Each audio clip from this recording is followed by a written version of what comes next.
Eu quero aproveitar esse espaço e deixar para os internautas, os amados que acessam as redes sociais, algo relacionado à Palavra de Deus.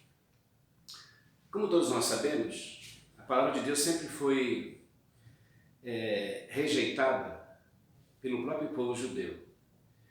E, infelizmente, nós estamos vendo nos dias atuais que as próprias igrejas que se dizem evangélicas ou protestantes ou ortodoxas, como as católicas, estão realmente sem visão da palavra. Ou seja, anularam a palavra da cruz pelo show da fé. O que está em alta hoje é aquele evangelho coaching, né? Técnicas para adquirir bênçãos. E outros afirmam que o evangelho está muito ultrapassado. Vamos criar uma mensagem mais moderna para atingir a sociedade moderna. Porque na cabeça de muitos líderes, a mensagem do evangelho não é mais para os dias atuais. E o mal dessa geração é que eles querem que o evangelho se adaptem a eles. Mas eles não querem se adaptar ao evangelho. Isso é tão real que o apóstolo Paulo já dizia na carta a Timóteo, 2 Timóteo 4,4, que nos últimos dias os homens se recusariam a dar ouvidos à palavra da verdade. Teriam comichão nos ouvidos, não suportariam ouvir. Como os próprios discípulos de Jesus, no Evangelho de João, capítulo 6, verso 60, também não suportaram ouvir Jesus, o grande mestre, o Verbo de Deus. E quando Jesus se expressava diante deles, os 70 unanimemente disseram: duro é ouvir esse discurso. Quem não pode entendê-lo? E como nós sabemos, todos se retiraram e voltaram para trás. Eu pergunto para você, querido, que talvez não goste da Bíblia, não tem prazer de se orientar por essas palavras. Jesus Cristo os chamou de volta? É óbvio que não. Se eu, vou falar de um Souza aqui para não chocar você, achar que o evangelho primitivo, o evangelho que foi deixado por Jesus, não faz parte da nossa vida atual, do nosso contexto atual, eu posso procurar outros evangelhos. Como na carta de Paulo aos Gálatas, ele repreendeu aquela igreja e disse para eles: estou admirado que de tão depressa passasseis daquele que vos chamou para a graça de Cristo para outro evangelho, o qual não há outro. Mas alguns de vós que vos inquietam e querem transtornar o evangelho de Jesus Cristo. Mas ainda que nós mesmos, a um anjo do céu, vos anuncie outro evangelho, além desse que vos tenho anunciado, seja anátema. Como você sabe, a palavra anátema no grego é amaldiçoado. E o que tem de igrejas, de ministros, pastores, líderes religiosos amaldiçoados é algo impressionante. Eu fui num culto ontem, aqui na igreja em Londres, e um jovem pregador pregou, mas, na minha opinião, não edificou ninguém. Não havia unção, a palavra rema. Mas a multidão vai atrás de pregadores famosos, como esse maldito do Cláudio Duarte, que faz piada e ironiza a palavra de Deus. Ele tem uma aceitação tremenda no meio dos evangélicos. Inclusive a Assembleia de Deus, que era uma igreja tão conservadora, abriu as portas para o senhor Cláudio Duarte fazer piada e piadas imorais. E a multidão vai às gargalhadas ouvindo a patifaria desse imoral. Ah, senhor, você não pode julgar. Querido, Paulo diz assim: condenai as obras infrutuosas das trevas. Nem julgar, nós condenamos aquilo que não provém de Deus. Senão nós seremos condenados com ele, sem ser conivente com as suas patifarias. A Bíblia diz: sai fora dela, povo meu. Sai fora desse mundo gospel, desse mundo de pregadores que pregam para agradar aos homens. Paulo dizia: eu não prego evangelho para agradar homens, mas sim a Deus, que prova os nossos corações. Eu sei que um dia eu vou ser processado por algum desses líderes. Mas se me processarem, eu não estou nem aí. Se eles têm coragem de blasfemar, de ironizar a palavra de Deus, Deus nos deu também a ousadia e a autoridade para repreendê-los dentro da palavra. Porque a palavra de Deus diz assim: quem tem a minha palavra, fale, mas fale com verdade. E a verdade, querido, ela é uma espada de 2 fios, ela corta dos 2 lados.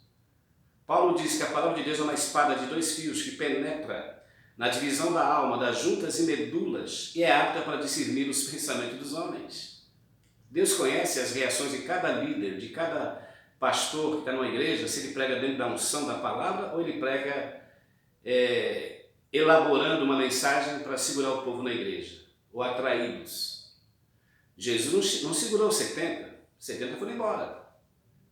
Sobrou os 12. E para provar para mim, para você, para qualquer líder evangélico, católico, muçulmano, qualquer um dos líderes, que não se adaptaria a essas palavras, Jesus chamou os 12 mais chegados, que era a mais alta patente do cristianismo, Pedro, João, Tiago, André e companhia, e lhe dirigiu essas seguintes palavras: vocês também querem se retirarem? Retirem-se. E dizia Pedro: mestre, para quem iremos nós? Só tu tens as palavras da vida eterna. Ora, querido, se Jesus Cristo não poupou nem os 12, quanto menos eu ou você, se a gente não se adaptar a esse evangelho que o Senhor deixou para que nós pudéssemos observar, obedecer e praticar. Sabe por que praticar? Porque no evangelho de João, no capítulo 14, o verso 23, ouça o que Jesus disse. Eu vou ler na palavra do Senhor. João 14, o verso 23, está escrito as seguintes palavras: Jesus respondeu e disse-lhe: se alguém me ama, guardará a minha palavra, e o meu Pai o amará, e viremos para ele, e faremos nele morada. Quem não me ama, não guarda as minhas palavras. Ora, a palavra que eu vos disse não é minha, mas do Pai que me enviou. Amém, queridos? Aquele que me ama, guarda a minha palavra.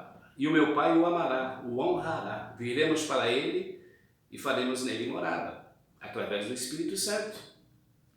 Uma ocasião, Paulo disse: se alguém não tem o Espírito de Cristo, esse tal não é dele. Você pode ser membro da Igreja Batista, da Assembleia de Deus, membro da Igreja Adventista, presbiteriana, e assim por diante. Mas se você não ser membro do corpo de Cristo e não tiver inserido nessas palavras, segundo a Bíblia, você e nem eu somos servos de Cristo. Somos apenas mais um crente, mais um evangélico. Ser evangélico hoje virou moda. Qualquer cafajeste hoje diz que é evangélico. Políticos e tantos aí que fazem fama usando o evangelho como moeda de troca. Se não tiver dinheiro, eles não pregam. Isso é cristianismo? Jesus diz: aquele que me ama não só guarda, mas ele pratica. É melhor obedecer do que sacrificar. Hoje há muita gente sacrificando. É o meu caso. Onde eu ficar pregando evangelho nesses 43 anos e não viver o que eu prego, querido? Isso é sacrifício de todo. Mas quando você vive o que você prega, você não está fazendo sacrifício. Você está apenas nas asas do Espírito. Porque a Bíblia diz: aquele que é guiado pelo Espírito é como o vento.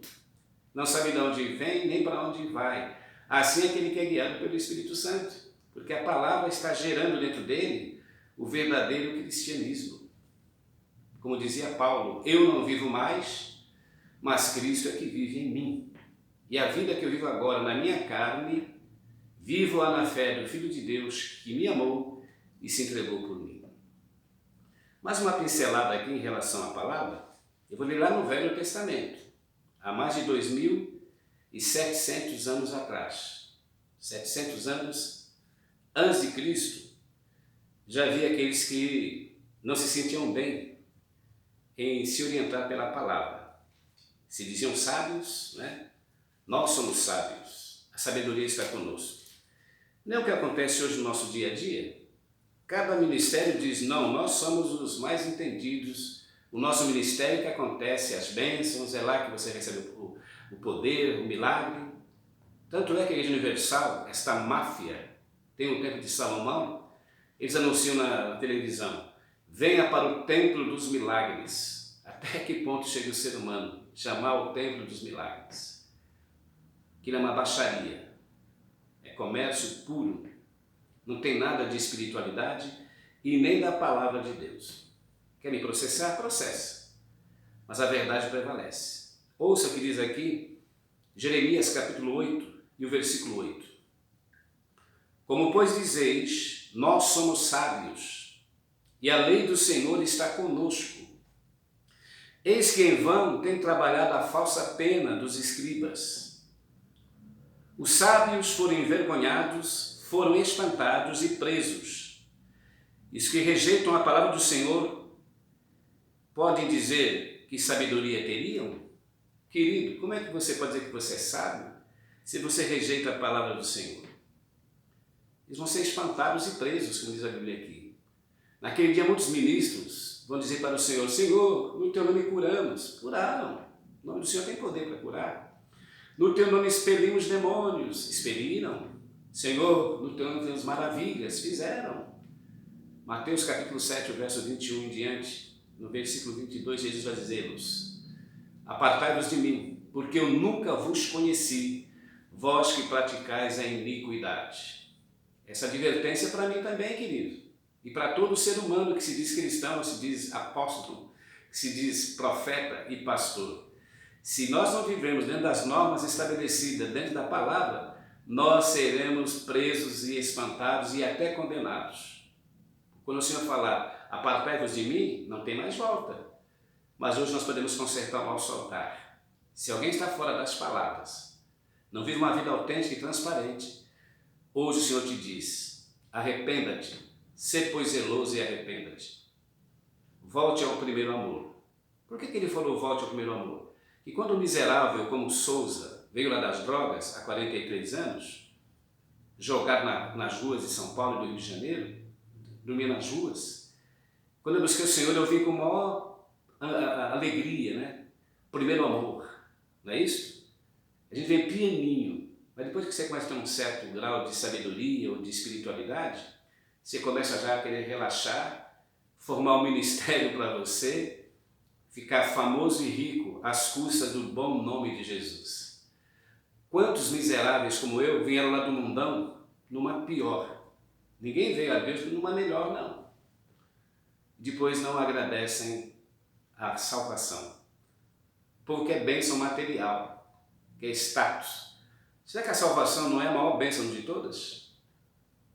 É tão fundamental a salvação que a Bíblia diz, porque Deus amou o mundo de tal maneira que deu seu Filho unigênito para que todo o que nele crê não morra, mas tenha a vida eterna. Será que não vale a pena viver uma vida na presença do Senhor todos os dias? Uma vida de submissão a Ele?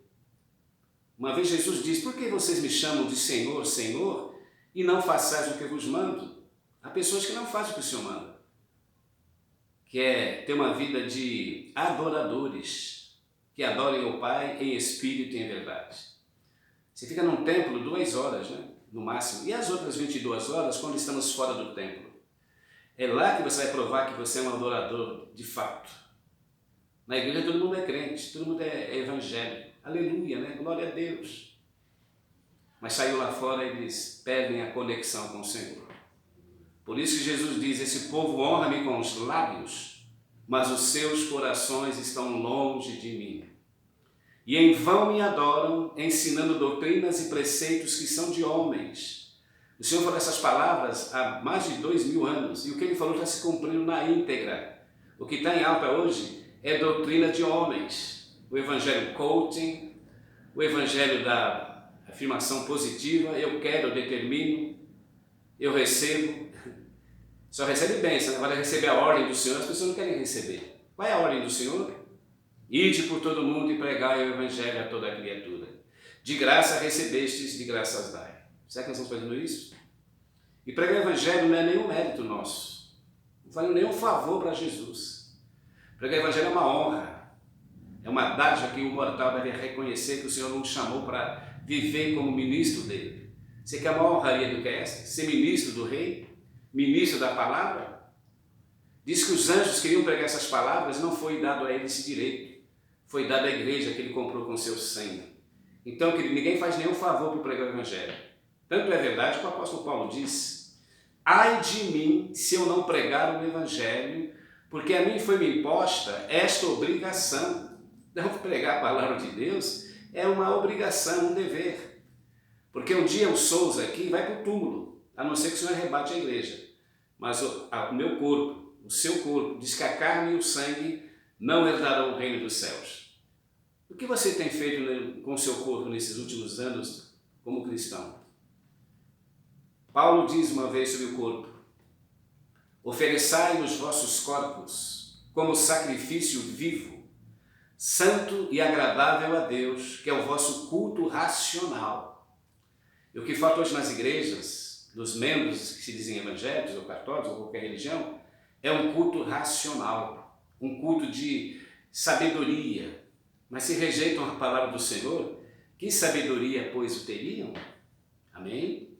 E outra pincelada aqui em Jeremias ainda, capítulo 6, o verso 10, em relação à palavra, Jeremias 6 e 10, ouça o que ocorria quando Jeremias pregava para a sua geração, que podemos dizer que era da idade da pedra.